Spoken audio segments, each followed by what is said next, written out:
झूले झूले झूले रे जशोदा मैया तेरो ललना।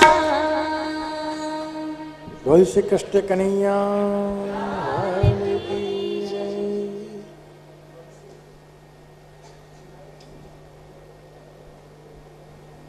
यशोदा मैया पधारी तो कहे गोपियां मेरे लाला को मेरे कन्हैया को पलना में झुला रही हो। गोपिया क्या कहा मैया लाला ये तो सुंदर है प्यारो है इतने सुहावने श्रृंगार करके बैठो है उनका को पलना में झुला रहे हते। तो यशोदा जी ने हाथ में शू हतुं के पलना को भोग हतो। मैया पधारे लाला को हस्त में लियो और अपने पलना को भोग दूध सामग्री अरोगाई। अपनो कन्हैया कैसो है अपने मन को प्रेम अपने प्रिय भक्त को जतावे वही पुष्टि मार्गी कन्हैया है। श्री महाप्रभु जी आज्ञा करे छे कि જ્યારે મનમાં સેવા કરતા કરતા કોઈ શંકા ઊભી થાય કોઈ મનમાં વિચાર આવે એવું થાય કે હું તો રોજ પ્રભુને દૂધ ધરાવું છું રોજ મિશ્રી ધરાવું છું પણ પ્રભુ ખબર નહીં ન જાણે મારા ભાવને સ્વીકારતા હશે કે કેમ આટલા થાળ સજાવું પણ પ્રભુ અરોગતા હશે કે કેમ સુંદર વાઘાને વસ્ત્ર ધરાવું ને આવા આવા શિંગારો બનાવું ને કે પ્રભુને ખૂબ લાલ લડાવું પ્રભુ ધરતા હશે કે કેમ। જ્યારે મનમાં આવો વિચાર ઉદ્ભવે ને ત્યારે માનું કે આપણા મનમાં તૃણાવત આવ્યો છે। બોલ શ્રી કૃષ્ણ કનૈયા લાલ કી જય। જ્યારે મનમાં કોઈ શંકા જાગે સેવા માટે તો માનવું કે ચોક્કસ વિચારોમાં કોઈ લૌકિકતા આવી છે ચોક્કસ વિચારોમાં તૃણાવત પ્રવેશ કરી રહ્યો છે। તૃણાવત આવે ત્યારે મન ભ્રમિત થાય છે અને આપણા ઘરમાં તૃણાવત આવ્યું ક્યારે માનવું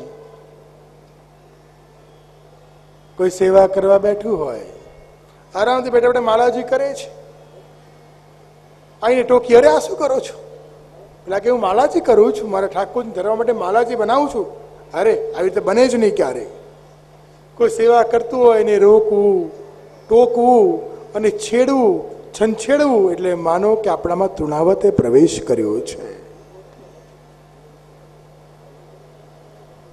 કોઈ સામગ્રી બનાવતું હોય ને વિચાર કરે કે આજે તો સરસ મજાનું દૂધઘર બનાવ્યું છે ને બેઠકજીમાં જઈને મહાપુરુષને ધરી દેવું છે ઠાકોરજીને અરોગાવું છે વૈષ્ણવને લેવડાવવું છે અને બનતા બનતા કોઈ આવે ને કે અરે આ માવો છે ને તમારો બગડી ગયો છે આ કેસર ખોટી પડી છે આવી તો સામગ્રી ક્યારે બને જ નહીં રોકવું ટોકવું આવે એટલે માનો તૃણાવત આવ્યું છે।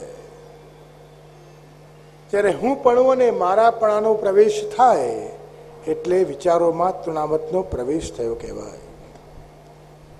હું કરું તે જ સાચું સમજો તૃણાવત આવી ગયું છે। હું જે સામગ્રી બનાવું ને મારા જેવી કોઈ બનાવી જ ના શકે માનવ વિચારોમાં તૃણાવત છે। હું જારી ભરું, મહાપ્રભુજી હાથવા સ્વીકારી લે, બીજા કોઈની જારી સ્વીકારે જ નહીં. આ જાતે જ નક્કી કરે, કોઈને કહે નહીં. એક બેન એવું કહેતા હતા, મેં પૂછ્યું જઈને કે મહાપ્રભુજી ક્યારે પધારે, તમને કહેવા માટે કે પધારે નથી પણ મને એવું લાગે છે. મેં કહું જાતે નક્કી નહીં કરવાનું. મહાપ્રભુજી પધારે, દર્શન આપે ને પછી માઇકમાં બધાને કહે તો માનવાનું સાચું, બાકી નહીં. બાકી અમારા ત્યાં પુષ્ટિ માર્ગી સેવા તો એને કહેવાય કે આપણે પાછળ રહીને બીજાને લાભ લેવડાવીએ, એ જ પુષ્ટિ માર્ગી સેવા. હું કરું એ જ સાચી સેવા એવું નહીં માનતા, બીજાને આગળ લઈ જવું ને એ કરે એ સેવા સાચી, એ જ સાચી વૈષ્ણવતા. જો સાચા વૈષ્ણવ બનવું હોય તો ઉદાર બનવું પડે. જેટલા ધનથી ઉદાર બનો ને એટલા મનથી ઉદાર બનવું પડે. અને મનથી ઉદાર બનવા માટે સેવામાં હાથ ખુલ્લા રાખવા પડે, બધાને જોડવા પડે. હું કોઈ પણ સેવા કરું પણ મારી સાથે બધાને જોડીને ચાલુ, એને કહેવાય ઉદારતા. ગોપીઓમાં શું હતું? ઉદારતા છે. બધા સમૂહ મળીને પ્રભુને લાલ લડાવી રહ્યા છે. એ જ ઉદારતા, એ જ ભાવના આપણામાં હોવી જોઈએ. અને પ્રભુમાં ક્યારેય કોઈ ભેદ નથી ને સેવામાં ભેદ છે. આપણે મનમાં ભેદ ઉભા કરી દઈએ પણ એવું કરવું નહીં જોઈએ. હું કરવું એ સાચા બહાર આવીને શ્રી વલ્લભ મારી જોડે, ઠાકોરજી મારી જોડે જે કરાવે એ જ સાચું એ માનવું જોઈએ. પ્રભુની પ્રગટ લીલાની અનુભૂતિ કરવી જોઈએ. મનમાં વિચાર આવે ક્યારે આવતીકાલે તો જવું છે વહેલું, સવારે 6 વાગે ઉઠી જઈશ અને વહેલાસર પ્રભુને રાજભોગ કરીને બહાર જતી રહીશ. રોજ 8 વાગે આપણે મંગળા કરાવીએ ને ક્યારેક 6 વાગે કરાવીએ. અને મનમાં વિચાર કર્યો કે 8 વાગે તો પ્રભુને પઢીને જતા રહેવું છે. એ જ દિવસે શું લીલા બને? 6 વાગે ઉઠવાનો આલારામ મૂક્યો તો 7 પહેલા ઉઠાય નહીં. પછી વિચાર કર્યો કે વહેલાસર શિંગાર ધરી દઉં, એ દિવસે શિંગાર પ્રભુ ધરવા તૈયાર થાય નહીં. રોજ જારી સરખી થતી હોય, આજે જારી પણ ગબડી જાય. રોજ 9 વાગ્યાના બદલે 8 વાગે આપણે સેન કરાવીએ, 10 વાગે સેન કરાવીએ, એ 11 વાગી જાય એટલે માનું કે પ્રભુ કહે છે આપણને. પ્રભુ સંકેત કરે છે કે જો જીવ, તારે જેવું છે સંસારમાં મને છોડીને, અને હું તને છોડવા તૈયાર નથી. આ જ પ્રગટ સેવાની અનુભૂતિ છે. આપણે જવું છે છોડીને, પ્રભુ કે હું તને જવા દઉં ત્યારે તું જઈશ ને, તને જવા જ ના દઉં. અને આપણે તો મનમાં શંકા રાખીએ કે પ્રભુ સેવા લે છે કે નથી લેતા. આટલા બધા અનુભવ તો કરાવે છે, હવે તો લાગે છે પત્ર લખી દેવું સારો. કેટલા અનુભવ થાય બોલો. પુષ્ટિ માર્ગી સેવા એટલે પ્રત્યક્ષ અનુભવ રૂપી સેવા, એને કહેવાય પુષ્ટિ માર્ગી સેવા. ઘણા ભક્તો મનમાં વિચાર કરે, શંકાઓ રાખે, હું તો ખાલી મિસ્ત્રી ધરું છું. મોટી સેવા તો એ કહેવાય કે જે સખડી ધરતું હોય. હું તો ખાલી નાગરી ધરું ને, મોટી સેવા તો એ કહેવાય જે સાંજ સુધી પહોંચતું હોય.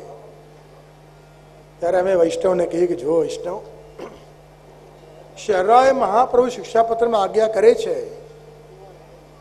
कि सेवा कभी छोटी बड़ी नहीं होती है. અને અમારા ત્યાં જે મિશ્રી ભોગ, જે સકડી ભોગ કે અંશકડી ભોગના જે પ્રકારો બન્યા છે, આ કૃષ્ણ ચરિત્ર છે એટલે વાત કરું છું,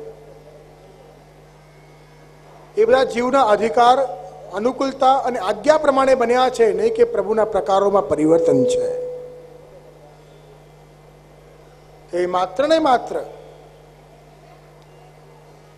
તમારી અનુકૂળતા હોય, ભાવના હોય, એ પ્રમાણની આજ્ઞા છે. કારણ કે પુષ્ટિ માર્ગી સેવાનો પ્રકાર કોઈ મિશ્રી ભોગ ધરતું હોય કે અંશકડી ધરતું હોય કે સકડી ધરતું હોય, જ્યારે પણ પુષ્ટિ માર્ગી પુરુષોત્તમને વલ્લભકુલ આચાર્ય દ્વારા સેવ્ય કરવામાં આવે ત્યારે એક જ વાત કહેવામાં આવે છે કે પ્રભુ, આ ભક્તના ઘરમાં આપણે પધારવાનું છે. એ આપણે ખાલી મિશ્રી ધરશે, પણ પ્રભુ એની મિશ્રીની વાટકીમાં આપણે તો આખો સકડી ભોગ અરોગવાનો છે, એમાં કોઈ સંશય નથી. નહીં તો સેવ્ય સ્વરૂપ કરવાના પ્રકારોમાં પણ પરિવર્તન આવી જાત, એની રીત ભાત બદલાઈ જાત, પણ દરેક સેવ્ય સ્વરૂપ કોઈના પણ માથે બિરાજતું હોય એના પ્રકારો તો એક જ છે. અને આજ્ઞા પણ એક જ છે કે ભક્ત જે પ્રમાણે પ્રભુ આપને રાખે એ પ્રમાણે રહેજો.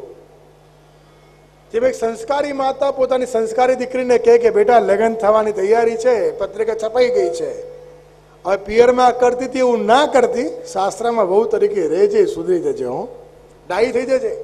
એમ અમે ભગવાનને કહી કે પ્રભુ વ્રજમાં તો બહુ નટખટ બની ગયા ને બહુ માટલી ફોડી, ચીરહરણ લીલાએ કરીને કેટલાય અસુરોના વધ કર્યા ને કેટલાય મટકાઓ તોડ્યા ને કેટલી ગોપીઓને છેડી, હવે આ ભક્તના ઘરે પધરાઈએ છીએ, ડાયા ડમરા કષ્ટ બની રહેજો, એ જેમ રાખે એમ કરજો.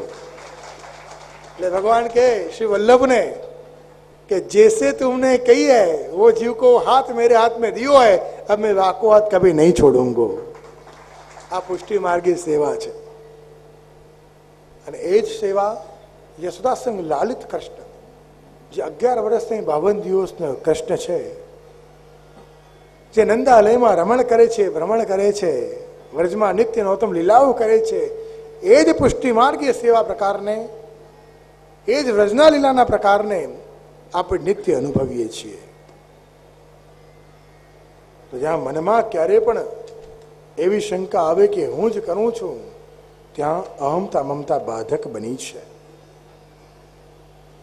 જ્યાં હું કરું છું આવે અહમતા મમતા બાધક બને છે. એટલે ક્યારે હું પણ સેવામાં નહીં રાખું. અભિમાન સૌથી પહેલા શું કરે? શ્રીમદ ભાગવતમાં આવે કે અભિમાન સૌથી પહેલા તમારા ચરણને અટકાવી દે છે. ઘણા કહે કે મારા પગ દુખવા લાગ્યા, પગમાં વા થઈ ગયો, પગમાં તકલીફ થઈ ગઈ. મનમાં અભિમાન જો ક્યારે કર્યું હશે ને તો પહેલું અટકશે ચરણ. ગોપીઓ લઘુરાસમાં અભિમાન કર્યું ને સૌથી પહેલા અટક્યા ચરણ. એટલે સેવામાં ક્યારેય અભિમાન નહીં કરવું.